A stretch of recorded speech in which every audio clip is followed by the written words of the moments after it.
The whole machine has an arc, and the arc design will have a certain buffering effect to avoid damage when the board falls down. Padding boards on both sides to ensure that the board's running neatly.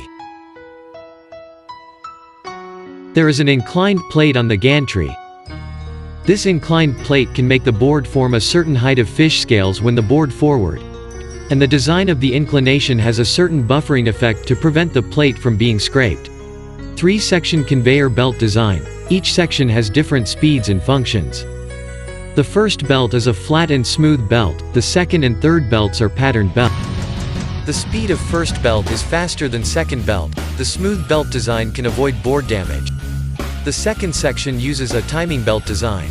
The timing belt design allows the board to move forward steadily, also can prevents the wear and damage of long-term operation from causing the board to be unable to be conveyed.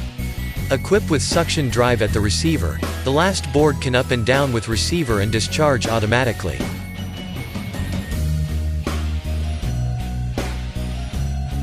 With a lifting motor which can bearing 2 tons weight.